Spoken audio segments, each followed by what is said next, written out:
Isa na namang nakapangingilabot na kwento mula sa mga pahina ng Aklat ng Lagim ni Kabano na pinamagatang Third Eye ng Isang Musmos. Mga kwento ng lagim ni Kabano.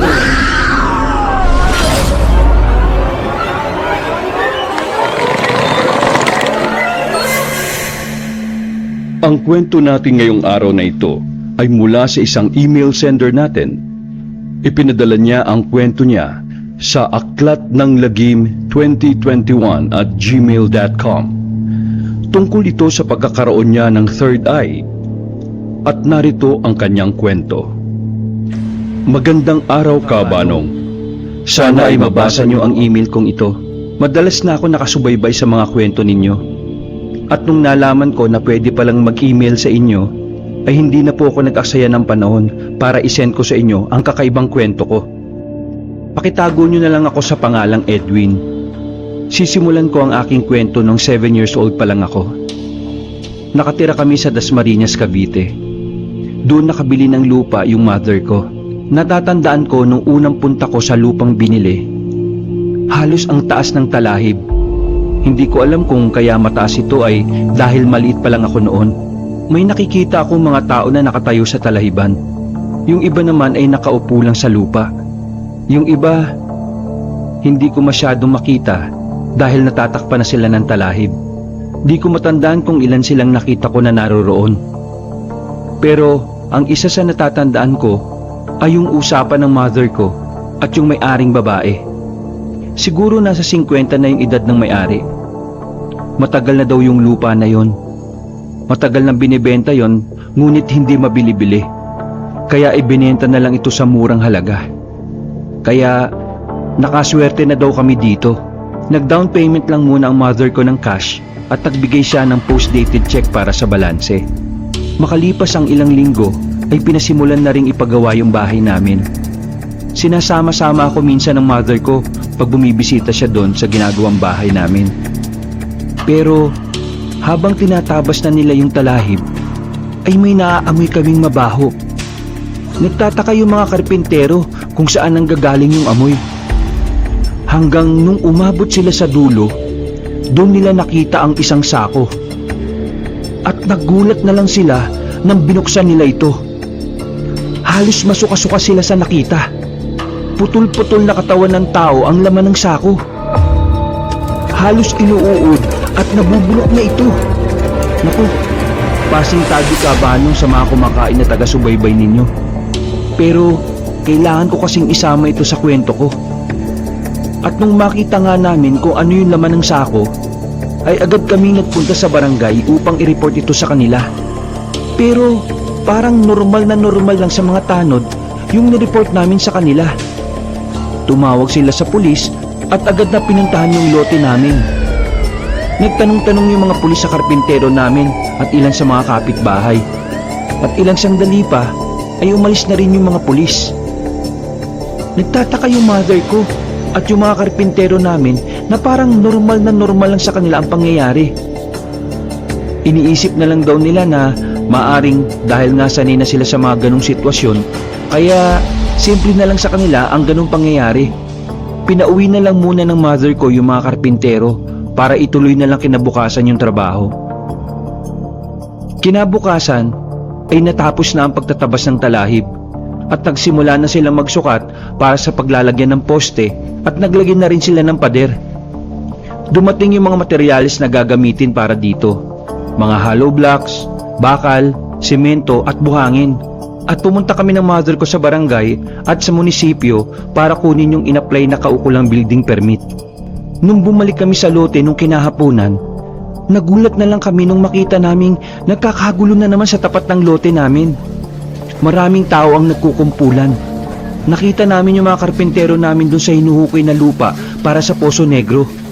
May kalansay sila ng tao na nahukay dun. Pero bukod sa mga karpintero na nakaikot dun sa hinukay na Poso Negro, may isang lalaki akong nakita na nakatayo sa tabi ng hukay na walang imik. Hindi naman siya mukhang kasama dun sa mga karpintero namin dahil binatilyo lang ito at patpatin lang ang katawan. agad na naman kaming bumalik sa barangay para i-report ito. Natatakot na ako sa mga nangyayari. Sa murang isipan ko, ay napatanong ako sa mother ko. Sabi ko sa kanya, ano ba yung lupa na nabili namin? Sementeryo ba yun? Inosenteng tanong ko. Ngunit napangiti lang ang mother ko sa akin. Pero makikita mo sa kanyang mukha ang pag-aalala. Pagdating namin sa barangay, nireport uli ng mother ko ang nangyari. At nagtanong na siya kung bakit may mga bangkay na nakikita sa lote namin. Madalas na ba itong nakikitaan ng mga bangkay? At nagtapat ang kausap namin. Dahil daw sa matagal ng bakante ang lote namin at nasa liblib na lugar ito at malayo sa mga kapitbahay, naging tapunan na ito ng mga nasasalvage. Hindi na rin daw mabilang kung ilan na ang natagpuan nilang mga itinapon na bangkay dun sa loteng yun. May bangkay ng lalaki, may bangkay ng babae, at minsan ay mga bangkay pa ng mga batang lalaki at babae. Pinaghihinalaan nila na yung mga bangkay ng mga bata ay mga kidnap victim na hindi na ibigay ang ransom kaya pinatay at itinapon o ibinaon na lang sa lote namin. Dahil sa nalaman ng mother ko, ay agad siyang pumunta dun sa may-ari ng lote na napagbilhan namin. Galit na galit ang mother ko dun sa may-ari at pilit na binabawi ang perang ibinayad niya bilang down payment. Pero humingi ng pasensya at nagmakaawa yung may-ari ng bahay. Wala na daw yung perang ibinayad namin at naibayad na daw ito sa mga utang. At hindi na daw niya maibabalik ito dahil wala naman daw siyang pinagkakakitaan. Matagal nang patay ang asawa niya kaya wala na siyang katuwang sa buhay para ibalik pa niya ang ibinayad ng mother ko. Malayo na rin ang mga anak niya at may kanya-kanya na rin pamilya para tulungan pa siya sa pagbabayad. Ipinakiusap na lang niya na wag na lang bayaran ng mother ko yung balanse. Wag na lang niyang bawiin yung paunang bayad. Kumbaga, quits na daw sila.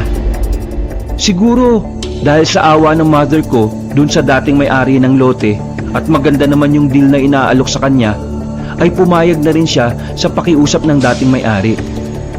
Ang pinagtataka ko lang, kung patay na yung asawa niya, bakit may nakita kong matandang lalaki na nakatayo sa may kusina nila, nakikinig sa usapan nila ng mother ko?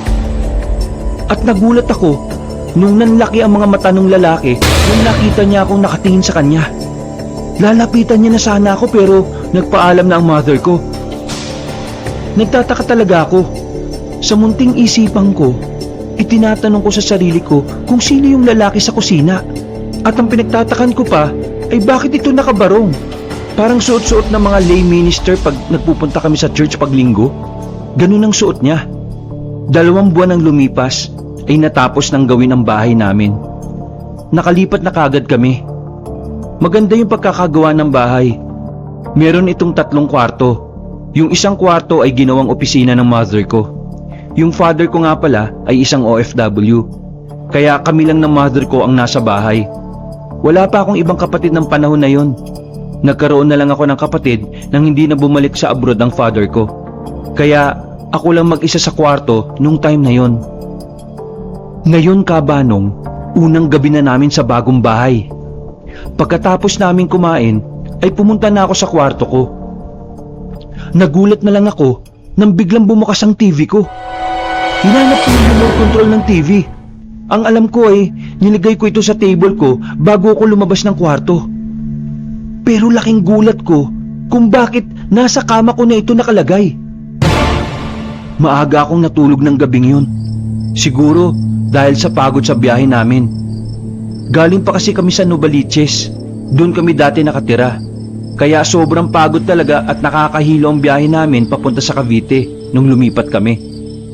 Pero nagising ako ng madaling araw. Nakita ko sa relo namin, mag-aalas 3 na nung madaling araw. Hinding-hindi ko ito makakalimutan dahil ito yung oras na nangyari yung nakapangingilabot na pangyayari sa aking buhay. Nung lumabas ako ng kwarto ko para mag-CR, dumiretso ako sa kusina namin para kumuha ng inumin. Nagulat na lang ako nang biglang may dumaan sa likod ko.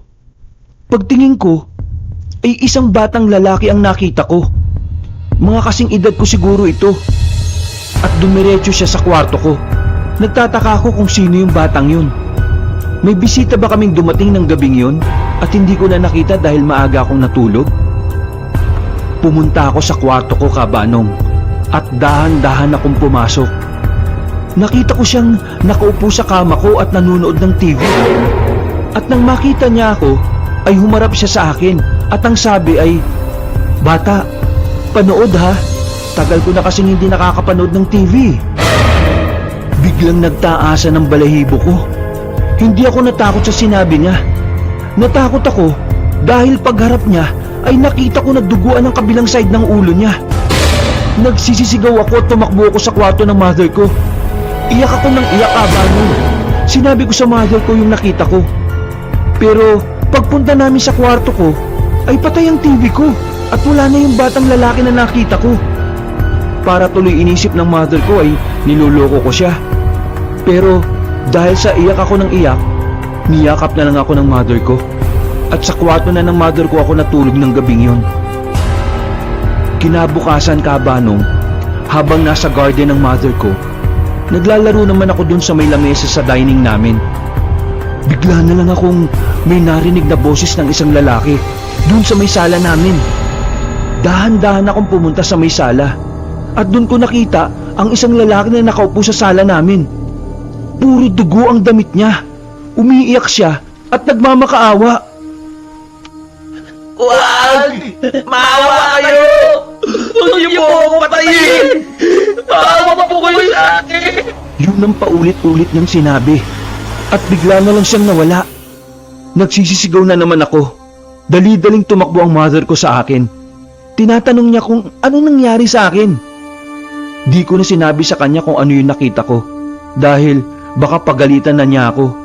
O baka kung ano na ang isipin niya sa akin. Pero isang araw, nasa labas ako at nakaupong naglalaro sa garden namin. Nang biglang lumapit sa gate namin, yung matandang lalaki na nakita ko sa bahay nung dating may-ari ng lote.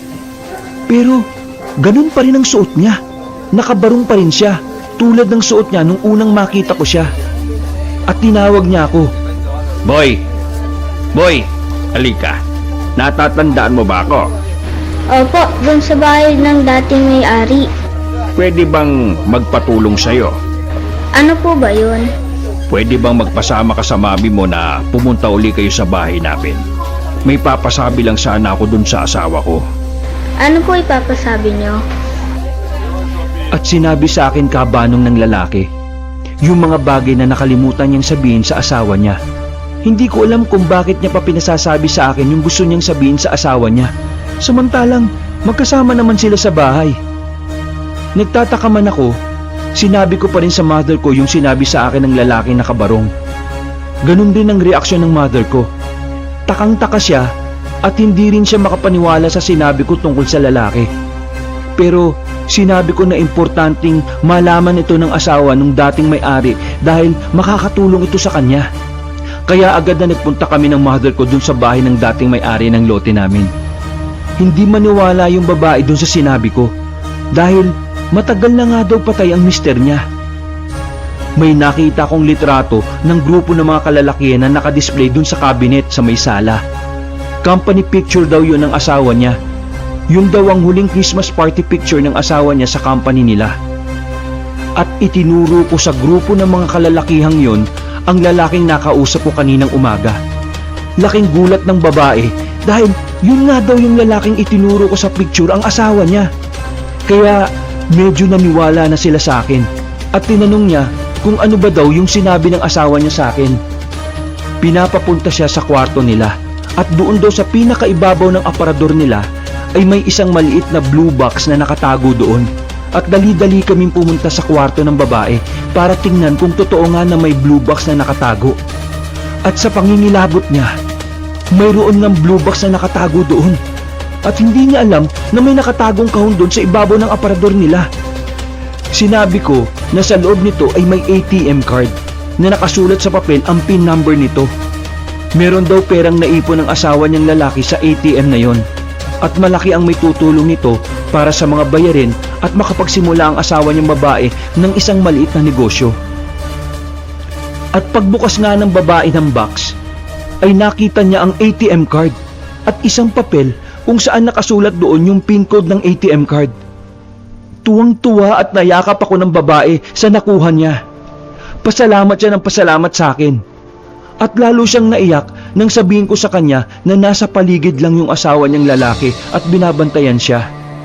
At ngayon nga ay matatahimik na ang kanyang kaluluwa at maaari na itong tumawid sa kabilang buhay dahil nakuha na ng asawa niyang babae yung ATM card na pinakatago-tago niya. Dumiretso kami sa simbahan ng mother ko para sabihin namin sa isang pari yung mga nararanasan at nakikita ko sa bahay namin. Maaari daw na yun ang mga kaluluwa ng mga pinatay at itinapon sa lote namin ng mga bangkay. Hindi ito matahimik kaya ito ay humihingi ng katarungan o hustisya. O maaaring yung ibang kaluluwa ay hindi nila alam na patay na pala sila kaya patuloy na gumagala-gala ito sa bahay namin na parang normal na tao lang. Kailangan daw na mabindisyonan ang bahay at maalaya ng panalangin ng mga kaluluwa ng mga namatay para matahimik sila at magkaroon na ng kapayapaan. At matapos nga na magkaroon ng house blessing at ipanalangin ang mga kaluluwa ng mga namatay, ay wala na akong nakikita mga kaluluwa sa aming bahay. Dinasalan rin ako ni Father para magsara na ang aking third eye at para hindi na ako makakita pa ng ibang mga elemento at nilalang. Sana kabanong ay naibigan nyo ang aking kwento na ipinadala sa inyo. Maligayang pakikinig sa lahat ng inyong taga-subaybay. Mabuhay po kayong lahat. Mga kasangga, isa na namang nakapangingilabot na kwento ang inyong nasubaybayan mula sa ating mga subscribers. Maaari rin kayong magpadala ng inyong kwento sa aklatnanglagim2021@gmail.com. Kung mapipili ko ang inyong kwento, ay akin itong isasalaysay dito sa Aklat ng Lagim ni Kabanong YouTube channel o maaari rin sa Creepy Pinoy TV Animation Horror Stories. Maraming salamat sa lahat ng mga bagong subscribers at mga nag-comment sa ating huling video. Maraming salamat rin sa mga pumindot ng join button at naging kasangga ni Kabanong community member. Sila ay sina Nika Nochelle Urbano, Shasha Sodario at Milagrosa Lu. Sana ay pumindot na rin kayo ng join button at suportahan nyo rin ako sa paggawa ng mga videong ito. Muli, ito si Kabanong para sa Aklat ng Lagim ni Kabanong.